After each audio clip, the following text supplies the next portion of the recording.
Hello friends, നമുക്ക് load കയറ്റേണ്ടത് Coimbatore base ചെയ്തൊരു കമ്പനിയിലോട്ടാണ്. അങ്ങനെ നമ്മൾ പോർട്ടിനകത്ത് ലോഡ് കയറ്റാൻ വേണ്ടി കയറി. എന്നത്തെയും പോലെ പോർട്ടിൻ്റെ അകത്ത് വർക്ക് നടക്കുന്നുണ്ട്. പിന്നെ നമുക്ക് കണ്ടെയ്നർ കയറ്റേണ്ട യാർഡ് മൊത്തത്തിൽ ഫ്രീ ആയിട്ട് കിടക്കുവാണ്, വേറെ വണ്ടികളോ ഒന്നുമില്ല. അതുകൊണ്ട് ചെന്നതും നമുക്ക് കണ്ടെയ്നർ പെട്ടെന്ന് തന്നെ കിട്ടി. എന്താണെന്ന് അറിയത്തില്ല, 2-3 ട്രിപ്പായിട്ട് ഞാൻ എടുക്കുന്ന കണ്ടെയ്നർ മൊത്തം ഇതുപോലെ തിരിഞ്ഞിരിക്കുക. ഇനിയിപ്പം സ്റ്റാക്കറിനെ നോക്കി നടക്കണം. അങ്ങനെ നോക്കി നടന്ന ലാസ്റ്റ് സ്റ്റാക്കറിനെ കണ്ടു. ഈ വണ്ടി മാറ്റി കഴിഞ്ഞിട്ട് അടുത്ത നമ്മളെ വണ്ടിയാണ്. അപ്പോൾ നമ്മളെ വണ്ടി ഡോറ് ബാക്കിലോട്ടാക്കാൻ വേണ്ടി സ്റ്റാക്കർ പൊക്കി റെഡിയാക്കി. അപ്പോൾ അതിനുശേഷം നമുക്കിനി കണ്ടെയ്നർ ഡാമേജ് ഉണ്ടോ എന്നൊക്കെ നമുക്ക് ചെക്ക് ചെയ്യണം. നേരത്തെ ഞാൻ പറഞ്ഞിട്ടുണ്ട്, അത് നമ്മുടെ ഉത്തരവാദിത്തമാണ്. ഡാമേജ് ഉണ്ടെങ്കിൽ ERൻ്റെ അകത്ത് അടിച്ച് മേടിക്കണം. ഇല്ലെങ്കിൽ യാർഡിൽ MT ഇറക്കാൻ വേണ്ടി പോകുമ്പോൾ നമ്മൾ വെയിറ്റ് ചെയ്യേണ്ടി വരും. പിന്നെ പുറത്തിറങ്ങിയപ്പോഴത്തേനും ടയർ നോക്കിയപ്പോഴത്തേനും ഫ്രണ്ട് ടയറിൽ നല്ലപോലെ എയർ കുറവ്. അതും ഫ്രണ്ട് ടയർ തന്നെ ആയതുകൊണ്ട് റിസ്ക് എടുക്കാൻ നിന്നില്ല. നേരെ തൊട്ടടുത്ത് തന്നെ കടയുണ്ടായിരുന്നു. അപ്പോൾ അവിടെ കയറ്റി ഫ്രണ്ട് ടയർ പഞ്ചർ ഒട്ടിച്ചു. ചെറിയൊരു സൂചി പഞ്ചർ എന്ന് വേണമെങ്കിൽ പറയാം. ഇതുപോലെ പഞ്ചറൊക്കെ പ്രതീക്ഷിക്കാതെ കിട്ടുന്നതാണ്. പിന്നെ നമ്മളെ കൂടത്ത് വേറെ റിക്കായും കൂടെ ഉണ്ടായിരുന്നു. പുള്ളിക്ക് പാലക്കാടാണ് വീട്.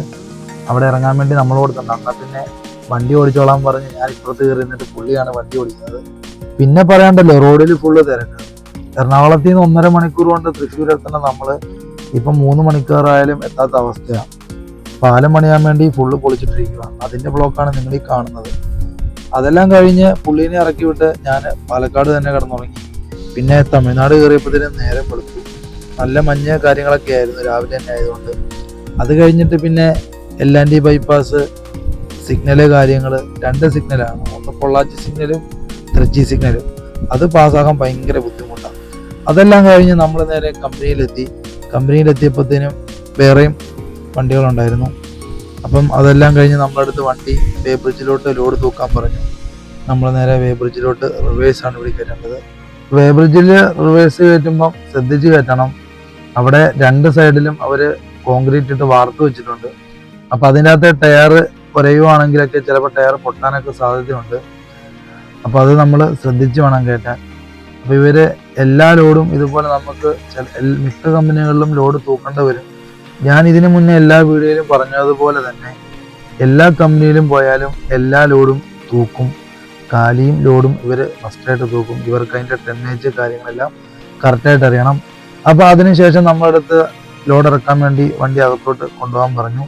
നമ്മൾ നേരെ അകത്ത് ചെന്നപ്പോഴത്തേനും ഇതാണ് കോട്ടൺ ബെയിൽ പഞ്ഞി എന്ന് പറയും. ഇത് ഫുള്ള് ഗോഡൗൺ നിറഞ്ഞിട്ട് അവർ പുറത്തിറക്കി വെച്ചിരിക്കും. അപ്പം അത്രയ്ക്കും വലിയ കമ്പനിയാണ്.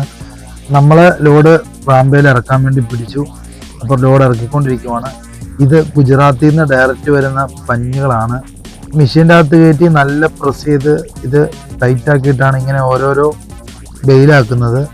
ഇവരിവിടുന്ന് ഇറക്കിയിട്ട് അകത്ത് തൂക്കാൻ വേണ്ടി ചെറിയൊരു മെഷീനുണ്ട്. അതിൻ്റെ അകത്ത് ഓരോ ബെയിലും സെപ്പറേറ്റ് തൂക്കും. അതിനുശേഷം അവർ ഫോർക്ക് ലിഫ്റ്റ് ഉപയോഗിച്ച് അട്ടി പോലെ മുകളിൽ അടുക്കി വയ്ക്കും. ലോഡ് ഇറക്കി റിസീവറൊക്കെ മേടിച്ച് നമ്മൾ നേരെ എറണാകുളത്തോട്ട് കാലി ഇറക്കാൻ വേണ്ടി പോവാണ്. Thank you.